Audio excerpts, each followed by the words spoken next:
हे दोस्तों, मुझे उम्मीद है कि आप सभी अच्छे होंगे। दोस्तों, मैं आज आपको बताने जा रहा हूँ हिंदी कविता बात सीधी थी पर। आगे बढ़ने से पहले बता दूं कि आपने हमारा चैनल अब तक सब्सक्राइब नहीं किया दोस्तों तो प्लीज़ कर लीजिए, क्योंकि मैं हमेशा इस तरह की इन्फॉर्मेटिव वीडियो लेकर आता रहता हूँ।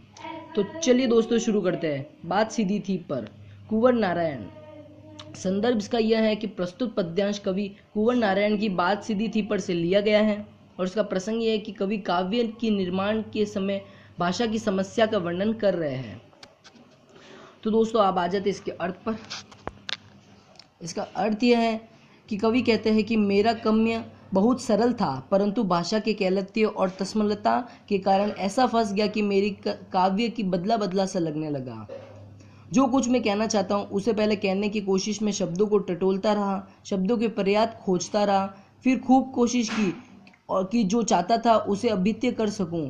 फिर मैंने भाषा की परवाह किए बिना कोशिश की कि मेरी बात कह सकूं, किंतु भाषा का विचार करते करते अभिव्यक्ति की समस्या हो गई और वह अधिक कठिन हो गई। मतलब कवि के कहने का मतलब ये है कि बात सीधी थी पर से कि बात को उतना ही सरल बोलना चाहिए जितने अगले वाले को या किसी को भी समझ में आए। अगर उसमें अपने भाषा का मिलावट करेंगे या भाषा उसमें थोड़ी अपनी ऐड करेंगे तो उससे मतलब भाषा और थोड़ी कठिन हो जाए, जिससे समस्या में परेशानी हो सकती है। और क्या पता किसी को समझ में आए और कोई इसका गलत अर्थ भी निकाल ले, जिससे कि काफ़ी मतलब दुष्प्रभाव पड़ता है। तो कवि के कहने का मतलब ये है कि भाषा एकदम जितनी हो सके उतनी सरल रखो ताकि अगले बंदे को या किसी को भी समझ में आए। और ये दोस्तों फर्स्ट पैराग्राफ का था। अब आ जाते सेकंड। सारी मुश्किल से लेके यहाँ तक वो उसकी जगह ठोक दिया। सारी मुश्किल को धैर्य से समझता कि आखिर कठिनाई क्या है।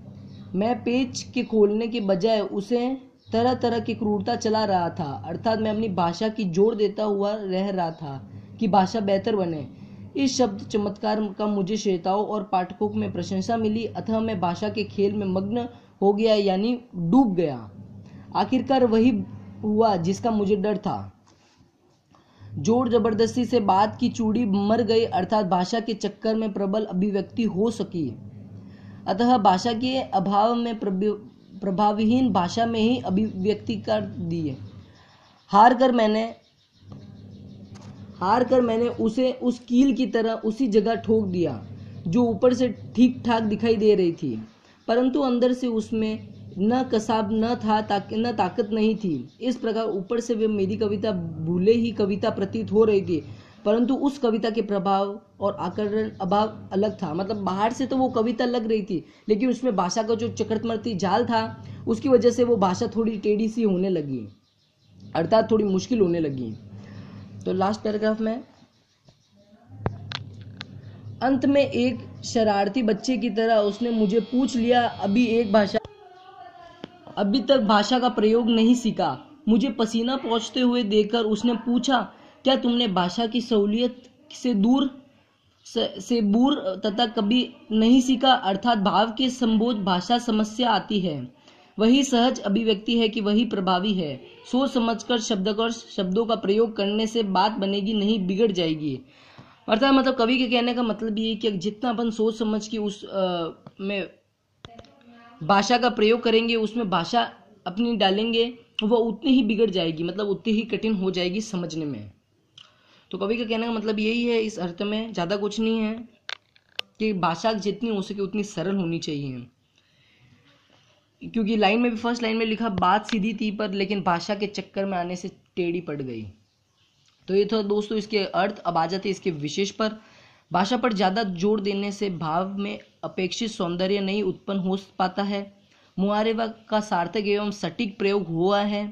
भाषा अत्यक्ति सरल एवं सहज है। भाषा के भावनाकुल प्रयोग का महत्व दिया गया है। तो ये था दोस्तों इसके विशेष। अब आ जाते हैं इसके क्वेश्चन आंसर पर। तो ये दोस्तों फर्स्ट क्वेश्चन आंसर, इसके 2 ही क्वेश्चन आंसर है। तो भाषा के सहूलियत से बरतने के लिए क्या अभिप्राय है। भाषा को सहूलियत से बरतने का आशय यह है कि भाव की अभिव्यक्ति करते समय भाषा को सहज रूप में उसका प्रयोग करें। स्वाभाविक रूप से में जो कुछ भी आते हुए उनके आने देने से भाषा क्लिष्ट एवं बनाए। मतलब कवि के कहने का मतलब ये भाषा को क्लिष्ट न बनाए, जैसे उसने कील का उदाहरण दिया था। जैसे कवि के ने कील के उदाहरण में बोला था ना, मैंने कील को उसी दीवार पर ठोक दिया जहाँ पर वो लग रही थी, अच्छी लग रही थी, लेकिन वो बाहर से तो अच्छी लग रही थी, लेकिन अंदर से उसकी वो भाषा के चक्कर में थोड़ी सी टेढ़ी हो गई थी, और मतलब अंदर से थोड़ी ज़्यादा बढ़िया नहीं लग रही थी। तो कवि के कहने का मतलब यही है कि भाषा को सहज से प्रयोग करें, मतलब अपनी जगह से और भाषा का उसमें ऐड करना किसी मुहावरे में या किसी अर्थ में, इसे भाषा टेढ़ी होने का अर्थ है, जिससे भाषा और टेढ़ी होती जाती है। तो कवि के कहने का मतलब ये, बस भाषा जितनी हो सके उतनी सरल रखो। हालांकि भाषा ऐड करो, भाषा, लेकिन ज़्यादा भी ऐड मत करो। तो दोस्तों ये सेकंड आंसर। बात और भाषा परस्पर से जुड़े हुए होते हैं, किंतु कभी कभी भाषा के चक्कर में सीधी बात भी टेढ़ी हो जाती है। कैसे? बहुत इंपॉर्टेंट क्वेश्चन है। बात भाषा के चक्कर में फंस कर यदा कदा अपनी स्वरूप भी बदल देती है। सीधी बात हेर फेर से कहने का कारण टेढ़ी मेढ़ी लगने लगती है, जिससे कि आपका नाम क्या है, श्रीमान किन अक्षरों में सुनक्षित हो रहे हैं, जबान का दौलत खाना क्या है, इसी मोहल्ले में मेरा झोपड़ा है, आदि। मतलब यहाँ पे भी कवि के कहने का मतलब ये, बात भाषा के चक्कर में आकर ही टेढ़ी पड़ने लगती है। जितने अपन भाषा का उसमें प्रयोग करने लगते हैं उतनी ही भाषा टेढ़ी होती जाती है, जिससे कि अगले वाले बंदे को समझने में थोड़ी कठिनाइयाँ हो सकती है, या क्या पता वो अपना किसी अर्थ अलग निकाल ले इसी चीज़ का। तो ठीक है, सहज थोड़ी भाषा ऐड होनी चाहिए, लेकिन ज़्यादा भाषा भी ऐड होना एक अलग चीज़ का उदाहरण बन जाएगा।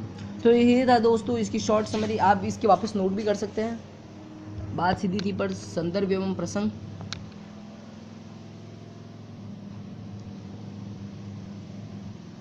ये अर्थ, ये पहले का।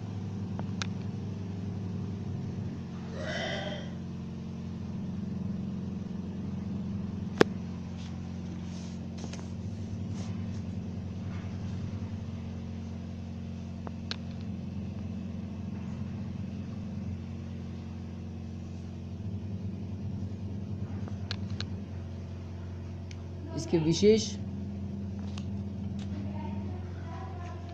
और ये इसके question answer.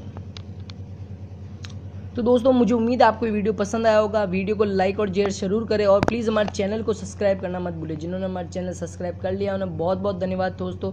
Thanks for watching my video. Bye दोस्तों, जय हिंद, वंदे मातरम। फिर मिलते हैं अगली वीडियो में।